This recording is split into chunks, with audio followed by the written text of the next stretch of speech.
ಹೌದು ವೀಕ್ಷಕರೇ, ಗಣೇಶನ ಹಬ್ಬ ಅಂದ್ರೆ ಭಕ್ತಿ ಒಂದೇ ಅಲ್ಲ, ಒಗ್ಗಟ್ಟಿನ ಪ್ರದರ್ಶನ, ಭಾವೈಕ್ಯತೆಯ ಸಂದೇಶ, ಸಂಭ್ರಮ ಸಡಗರ ಎಲ್ಲವೂ ಸೇರಿ ಹೋಳಿಗೆ ಹೂರಣದಂತೆ ಗಣೇಶನ ಹಬ್ಬವನ್ನು ಆಚರಿಸುತ್ತೇವೆ. ಈ ಬಾರಿ ಚಿಕ್ಕಬಳ್ಳಾಪುರ ನಗರದಾದ್ಯಂತ ಗಣೇಶನ ಹಬ್ಬವನ್ನು ಅದ್ದೂರಿಯಾಗಿ ಆಚರಿಸಿದ್ದಾರೆ. ಯುವಕರು ಗಲ್ಲಿಗಳಲ್ಲಿ ಗಣಪತಿ ಮೂರ್ತಿಗಳನ್ನು ಪ್ರತಿಷ್ಠಾಪಿಸಿ ಸಂಭ್ರಮಿಸಿದ್ದಾರೆ.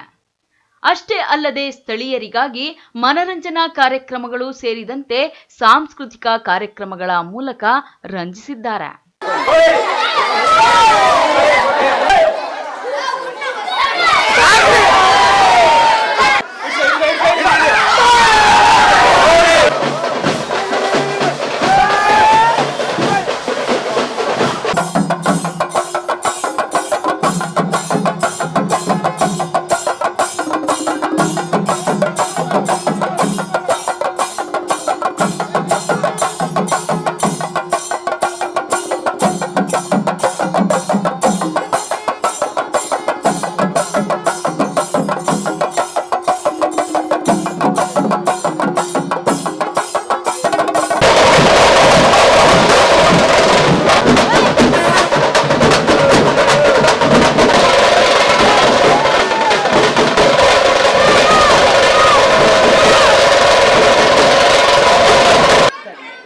ನನ್ನ ಹೆಸರು ಶತ್ರುಘ್ನ.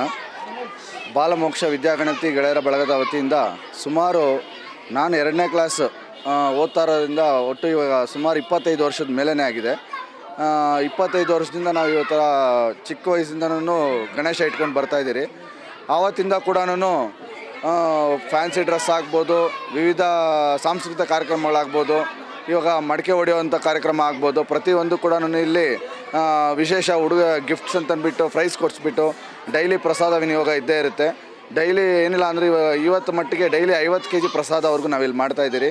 ಇವತ್ತು ಕೂಡ ಸ್ಪೆಷಲಾಗಿ ಇಡ್ಲಿ, ದೋಸೆ ಹಾಗೂ ಚಿತ್ರಾನ್ನ ಈ ಥರ ವಿಧ ವಿಧವಾದ ಪಾಕಗಳನ್ನು ಮಾಡಿ ಇವತ್ತು ಪ್ರಸಾದ ವಿನಿಯೋಗಿಸಿದ್ರಿ. ಇನ್ನು ಪ್ರತಿಷ್ಠಾಪಿಸಿದ್ದ ಗಣಪತಿ ಮೂರ್ತಿಗಳನ್ನು ಚಿಕ್ಕಬಳ್ಳಾಪುರ ಹೊರವಲಯದಲ್ಲಿ ನಗರಸಭೆ ಸೂಚಿಸಿದ ಸ್ಥಳದಲ್ಲಿ ವಿಸರ್ಜನೆ ಮಾಡುವಂತೆ ಪೊಲೀಸ್ ಇಲಾಖೆ ನಗರಸಭೆ ವತಿಯಿಂದ ಸೂಚಿಸಲಾಗಿತ್ತು. ಅದಕ್ಕಾಗಿ ಸೂಕ್ತ ವ್ಯವಸ್ಥೆಗಳನ್ನು ಸಹ ಮಾಡಲಾಗಿತ್ತು. ಸಾಮೂಹಿಕವಾಗಿ ಗಣೇಶ ಮೂರ್ತಿಗಳನ್ನು ಒಂದರ ಹಿಂದೆ ಒಂದರಂತೆ ಮೆರವಣಿಗೆ ಮೂಲಕ ವಿಸರ್ಜನಾ ಸ್ಥಳಕ್ಕೆ ಕರೆದೊಯ್ಯಲಾಗಿತ್ತು. ಮೆರವಣಿಗೆಯಲ್ಲಿ ಯುವಕರ ಬಳಗಗಳ ಒಂದೇ ಮಾದರಿಯ ಉಡುಪುಗಳು ಗಮನ ಸೆಳೆದವು. ಅಷ್ಟೇ ಅಲ್ಲದೆ ತಮಟೆ ಸದ್ದಿಗೆ ಹೆಜ್ಜೆ ಹಾಕುತ್ತಾ ಪಟಾಕಿ ಸಿಡಿಸಿ ವಯಸ್ಸಿನ ಅಂತರವಿಲ್ಲದೆ ಕುಣಿದು ಕುಪ್ಪಳಿಸಿದರು. ಇನ್ನು ಇದೇ ವೇಳೆ ಪುಟಾಣಿಗಳ ಕನ್ನಡ ನಾಡಿನ ವೀರ ಯೋಧರ ವೇಷಭೂಷಣಗಳು ಪ್ರತಿಯೊಬ್ಬರ ಗಮನ ಸೆಳೆದವು. ಗಣೇಶ ಮೂರ್ತಿಗಳ ಮೆರವಣಿಗೆಯಲ್ಲಿ ಸಾಂಪ್ರದಾಯಬದ್ಧ ಚಂಡೆ ವಾದ್ಯ ಮನಸೂರೆಗೊಳ್ಳುವಂತಿತ್ತು. ಇನ್ನು ರಾತ್ರಿಯಾದ ಕಾರಣದಿಂದ ಎಲ್ಲರಿಗೂ ನಮಸ್ಕಾರ. ನನ್ನ ಹೆಸರು ಯಶಸ್ವಿ. ನಾನು 3ನೇ ತರಗತಿಯಲ್ಲಿ ಓದುತ್ತಿದ್ದೇನೆ. ನಾನು ಧರಿಸಿರುವ ವೇಷ ಬೆಳವಡಿ ಮಲ್ಲಮ್ಮ. ನಾನು ಓದುತ್ತಿರುವ ನನ್ನ ಹೆಸರು ಯಶಸ್, ವಾರ್ಡ್ ನಂಬರ್ 29. ನಾನು ಗಣೇಶ ಇಂದ ಫ್ಯಾನ್ಸಿ ಡ್ರೆಸ್ ಹಾಕಿದ್ದೇನೆ. ಸಂಗೊಳ್ಳಿ ರಾಯಣ್ಣ.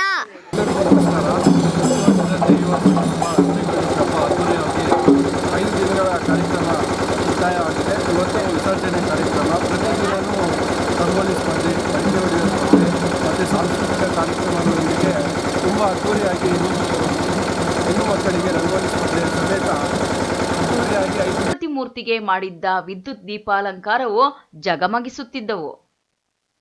ಒಟ್ಟಾರೆಯಾಗಿ ಗಣೇಶೋತ್ಸವದ ಸಂಭ್ರಮವು ಯಾವುದೇ ಅಹಿತಕರ ಘಟನೆಗಳು ಇಲ್ಲದೆ ಸಂಭ್ರಮ ಸಡಗರದಿಂದ ನಡೆದಿದೆ. ಪೊಲೀಸ್ ಇಲಾಖೆ ದೂರದೃಷ್ಟಿಯಿಂದ ಕೈಗೊಂಡ ಭದ್ರತಾ ವ್ಯವಸ್ಥೆ ಸಾರ್ವಜನಿಕರ ವಲಯದಲ್ಲಿ ಮೆಚ್ಚುಗೆಗೆ ಪಾತ್ರವಾಗಿದೆ. ಕ್ಯಾಮರಾಮನ್ ಪ್ರವೀಣ್ ಜೊತೆ ಲಕ್ಷ್ಮೀನಾರಾಯಣ್, MMTV ನ್ಯೂಸ್, ಚಿಕ್ಕಬಳ್ಳಾಪುರ.